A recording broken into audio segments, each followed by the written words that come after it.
नमस्ते दोस्तों, आपका स्वागत है। हमारी छोटी सी चैनल पर आज हम जानेंगे महर्षि वेद व्यास जी की जन्म कथा। वेद व्यास जी का जन्म एक बहुत ही अनोखी और असाधारण परिस्थिति में हुआ था। उनकी माता का नाम सत्यवती था, जिन्हें पहले मत्स्यगंधा के नाम से जाना जाता था, और उनके पिता पाराशर ऋषि थे। वेद व्यास जी के जन्म की कथा एक बार की बात है। ऋषि पाराशर एक नदी पार कर रहे थे। उन्होंने एक नाव में बैठी युवती को देखा और उसके रूप सौंदर्य से बहुत प्रभावित हुए। यह युवती सत्यवती थी, जो अपने पिता एक मछुआरे की सेवा में लगी थी। सत्यवती के शरीर से हमेशा मछली की दुर्गंध आती थी, इसीलिए उन्हें मत्स्यगंधा कहा जाता था। पाराशर ऋषि ने सत्यवती के सामने एक पुत्र उत्पन्न करने का प्रस्ताव रखा, जो कि बहुत ही ज्ञानी और तपस्वी हो। पहले तो सत्यवती हिचकिचाईं, लेकिन आराश ने उन्हें समझाया कि यह एक दिव्य और पवित्र कार्य होगा और उनके सम्मान को कोई ठेस नहीं पहुंचेगी।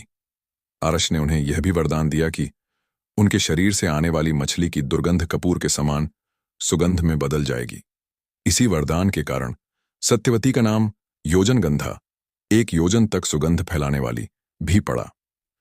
आर्षि पाराशर ने अपने योग बल से चारों ओर घना कोहरा उत्पन्न कर दिया, ताकि कोई भी उन्हें न देख पाए।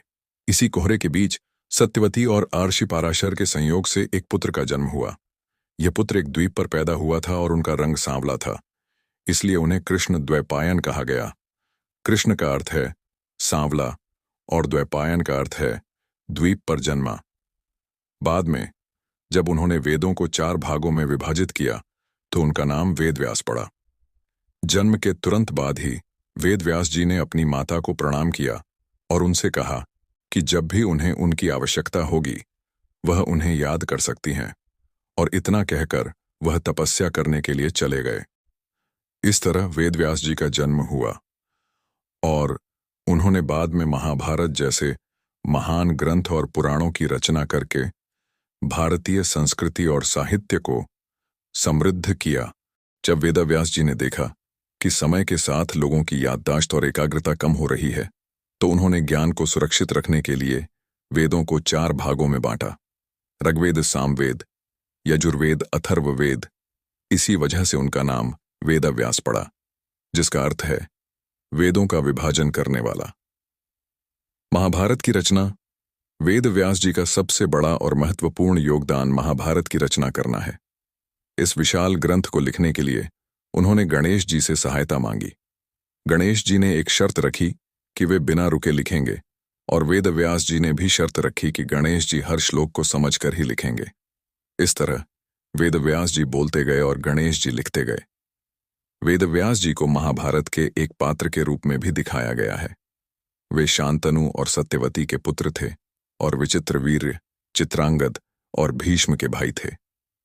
महाभारत की कथा में वे धृतराष्ट्र, पांडु और विदुर के पिता भी थे, जिनका जन्म नियोग प्रथा के अनुसार हुआ था। उनकी विरासत। वेद व्यास जी को भारतीय संस्कृति और साहित्य का एक महान स्तंभ माना जाता है।